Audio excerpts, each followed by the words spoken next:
नमस्कार दोस्तों, आपके अपने चैनल स्टडी विद मुक्शा पे स्वागत करता हूं। तो आज हम पढ़ेंगे राजस्थान का करंट अफेयर्स। देखिए, ये जो सभी एग्जाम्स के लिए महत्वपूर्ण क्वेश्चन है। देखिए क्वेश्चन नंबर 1, ठीक है। दिनांक 18 जुलाई 2026। पहला क्वेश्चन, जुलाई 2026 तक राजस्थान में पीएम सूर्यघर मुक्त बिजली योजना के अंतर्गत कितनी रूफटॉप सोलर क्षमता स्थापित की गई है? तो इसका सही आंसर क्या हो जाएगा? तो 101.57 मेगावाट। कितनी? 101.57 मेगावाट। जुलाई 2026 तक राजस्थान में पीएम सूर्यघर मुक्त बिजली योजना के तहत 101.57 मेगावाट रूफटॉप सोलर क्षमता स्थापित कर नया कीर्तिमान बनाया है। योजना का उद्देश्य घरों में सौर ऊर्जा को बढ़ावा देना है। इसका उद्देश्य क्या है? घरों में सौर ऊर्जा को बढ़ावा देना तथा बिजली बिल कम करना, जो कि बिजली बिल है वो कम करना इसका महत्वपूर्ण उद्देश्य है। जयपुर, अजमेर एवं जोधपुर डिस्कॉम इस कार्य में अग्रणी है। जयपुर, जोधपुर और अजमेर। केंद्र सरकार द्वारा 3 गीगावाट तथा 78,000 तथा राज्य सरकार द्वारा 17,000 अतिरिक्त सहायता दी जाती है। ठीक है, केंद्र सरकार द्वारा कितनी? 78,000 और राज्य सरकार द्वारा 17,000। दूसरा क्वेश्चन, पीएम सूर्यघर मुक्त बिजली योजना का राजस्थान में लक्ष्य कितने घरों तक पहुंचाने का है? राजस्थान में इसका लक्ष्य कितने घरों तक पहुंचाने का है? तो 5 लाख घरों तक। कितना? 5 लाख घरों तक। ठीक है, इसमें स्वस्थ ऊर्जा को बढ़ावा मिलेगा और बिजली उत्पादन में आत्मनिर्भरता बढ़ेगी। योजना फरवरी 2024 में प्रारंभ हुई थी। प्रारंभ कब हुई थी? फरवरी 2024 में। पीएम सूर्यघर बिजली योजना फरवरी 2024 में प्रारंभ हुई थी। तीसरा क्वेश्चन, राजस्थान में पीएम सूर्यघर योजना के तहत अब तक लगभग कितने घरों पर रूफटॉप सोलर लगाए जा चुके हैं? अब तक कितने घरों तक लगाया गया है? तो देखिए 2.65 लाख से अधिक, और लक्ष्य कितना है? 5 लाख। 5 लाख घरों पर अब तक 2.65 लाख पर लगाए जा चुके हैं। ठीक है दोस्तों, योजना के अंतर्गत लाखों परिवारों ने सौर ऊर्जा को अपनाया। इससे पारंपरिक बिजली पर निर्भरता कम हुई है तथा उपभोक्ताओं को मासिक बिजली बिल में उल्लेखनीय कमी आई है। ठीक है, पारंपरिक बिजली पर निर्भरता कम हुई और मासिक बिजली बिल में उल्लेखनीय कमी हुई है। चौथा क्वेश्चन, पीएम सूर्यघर योजना के अंतर्गत केंद्र सरकार द्वारा 3 गीगावाट तक कितने अनुदान दिया जाता है? तो कितना दिया जाता है? 78,000 और राज्य सरकार द्वारा 17,000। केंद्र द्वारा 78,000। केंद्र सरकार द्वारा 3 केवी तक के रूफटॉप सोलर संयंत्र पर अधिकतम 78,000 की सब्सिडी प्रदान की जाती है। ये राशि सीधे लाभार्थी के बैंक खाते में भेजी जाती है, सीधे लाभार्थी के बैंक खाते में। 5वां क्वेश्चन है, राजस्थान सरकार पीएम सूर्यघर योजना के अतिरिक्त कितनी सब्सिडी प्रदान करते हैं? तो इसका आंसर होगा 17,000। मुख्यमंत्री निःशुल्क बिजली योजना के पात्र उपभोक्ताओं को केंद्र सरकार की सब्सिडी के अतिरिक्त 17,000 की राज्य सहायता भी दी जाती है। इससे सोलर संयंत्र लगाने की लागत और कम हो जाती है। 6वां क्वेश्चन, राजस्थान में पीएम सूर्यघर योजना के अंतर्गत सर्वाधिक स्थापित क्षमता किस डिस्कॉम की है? तो इसका सही आंसर है Jaipur discom. Jaipur discom 375.42 megawatt. जुलाई 2026 तक जयपुर डिस्कॉम में 375.42 मेगावाट रूफटॉप सोलर क्षमता स्थापित कर राज्य में प्रथम स्थान हासिल किया। ठीक है, इसके बाद अजमेर डिस्कॉम, ठीक है, जिसको 320.68 मेगावाट, और तीसरे नंबर पर जोधपुर जो कि 305.56 मेगावाट स्थान पर है।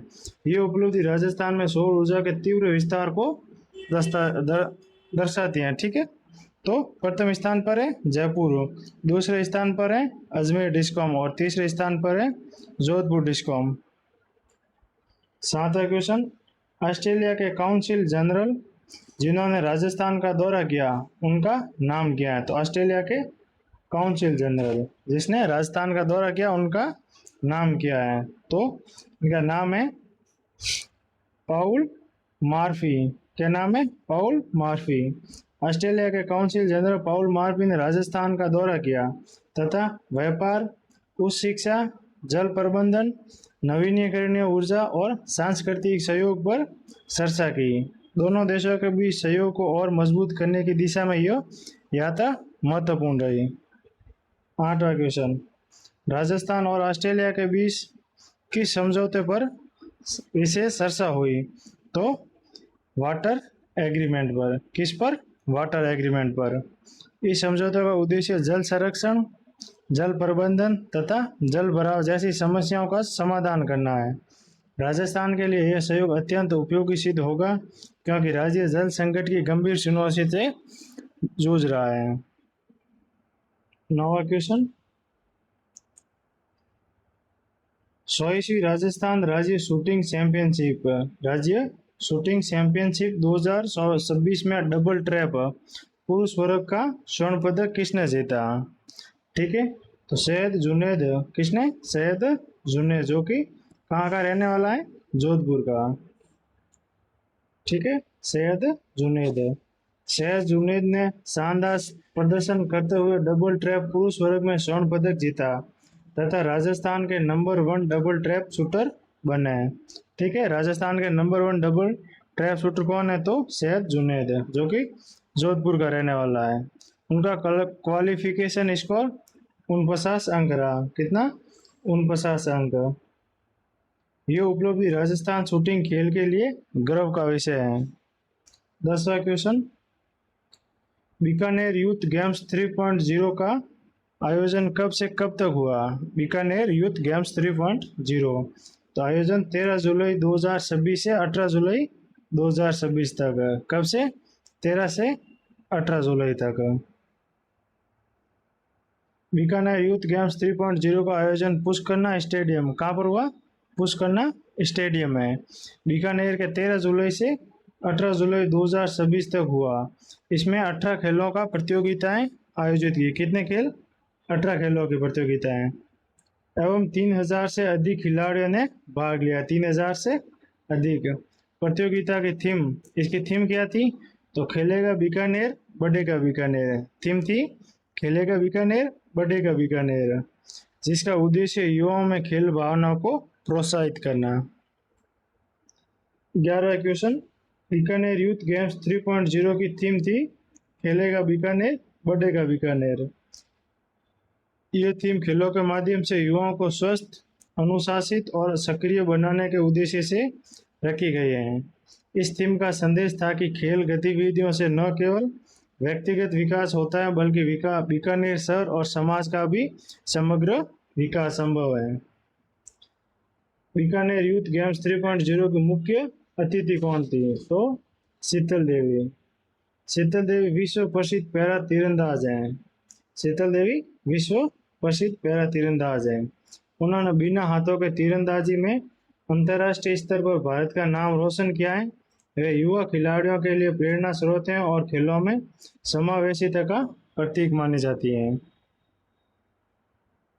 विदेश संपर्क आउटरीच कॉन्फ्रेंस 2026 का आयोजन कहाँ हुआ? तो राजस्थान इंटरनेशनल सेंटर जयपुर में। यह सम्मेलन विदेश मंत्रालय, भारत सरकार तथा राजस्थान सरकार के संयुक्त तत्वावधान में आयोजित हुआ। इसका उद्देश्य प्रदेश के युवाओं को सुरक्षित कानूनी तरीके से विदेश रोजगार के अवसरों की जानकारी देना तथा धोखाधड़ी से बचाव के लिए जागरूक करना था। रोबोटिक्स एवं IoT कार्यशाला का आयोजन किस विश्वविद्यालय में हुआ? तो MBM विश्वविद्यालय जोधपुर। रोबोटिक्स एवं IoT कार्यशाला आयोजन कौन से विश्वविद्यालय में हुआ? MBM विश्वविद्यालय जोधपुर में। कार्यशाला में 32 टीमों में कुल 170 विद्यार्थियों ने भाग लिया। कितने? 170।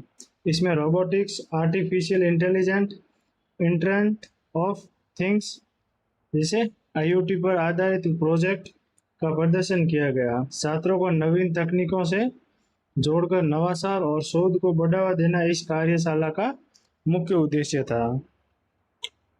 12वां विश्व युवा कौशल दिवस का राज्य स्तरीय कार्यक्रम कहाँ आयोजित हुआ?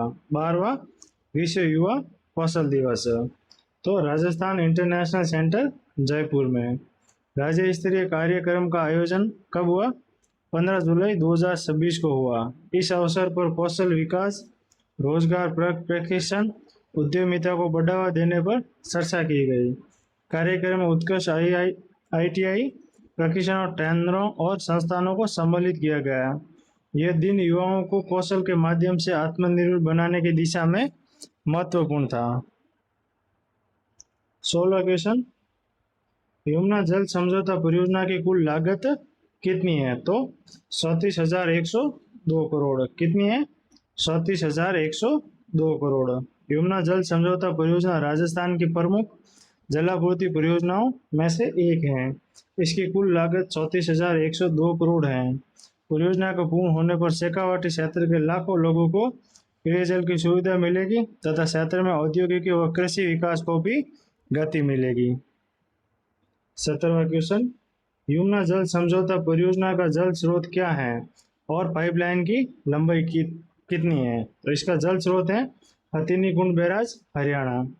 ठीक है, और पाइपलाइन की लंबाई कितनी है? 295 किलोमीटर।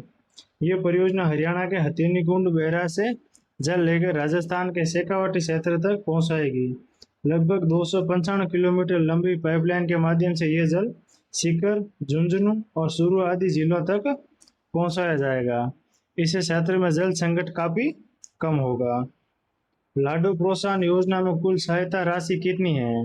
लाडो प्रोत्साहन योजना में कुल सहायता राशि कितनी है और कितने किस्तों में दी जाएगी? तो सहायता राशि है 1.5 लाख और कितने किस्तों में? 7 किस्तों में दी जाएगी। ये योजना बालिकाओं को जन्म से उच्च शिक्षा तक प्रोत्साहन देने के लिए है। पात्र बालिकाओं को कुल 1.5 लाख की सहायता 7 अलग अलग चरणों यानी किस्तों में दी जाती है। इससे बालिका शिक्षा, स्वास्थ्य, सशक्तिकरण को बढ़ावा मिलता है तथा बालिकाओं के प्रति सकारात्मक सोच विकसित होती है। एंटी नारकोटिक्स टास्क फोर्स का गठन कब किया गया? तो अक्टूबर 2025 को। राज्य में मादक पदार्थों की तस्करी, अवैध व्यापार और नशे के नेटवर्क पर रोक लगाने के लिए अक्टूबर 2025 में ANTF का गठन किया गया। ये विशेष टीम खुफिया सूचना, छापेमारी और जागरूकता अभियानों के माध्यम से नशे के खिलाफ प्रभावी कार्यवाही करती हैं। नशे से संबंधित सूचना हेतु 1933 मानस हेल्पलाइन भी संचालित है। मानस हेल्पलाइन 1933 का उद्देश्य क्या है? तो नशा मुक्ति एवं तस्करी संबंधी जानकारी शिकायत हेतु। मानस हेल्पलाइन 1933 नागरिकों को नशा मुक्ति परामर्श, उपचार की जानकारी तथा मादक पदार्थों की तस्करी संबंधी शिकायत दर्ज कराने की सुविधा प्रदान करती है। ये हेल्पलाइन 24/7 कार्यरत है और पूरी तरह गोपनीय एवं निःशुल्क सेवा उपलब्ध कराती है। ठीक है दोस्तों, क्लास ऐसी लगी हो तो वीडियो को लाइक जरूर करना और दोस्तों के साथ शेयर जरूर करना। ठीक है, मिलते हैं अगली क्लास में, तब तक के लिए धन्यवाद।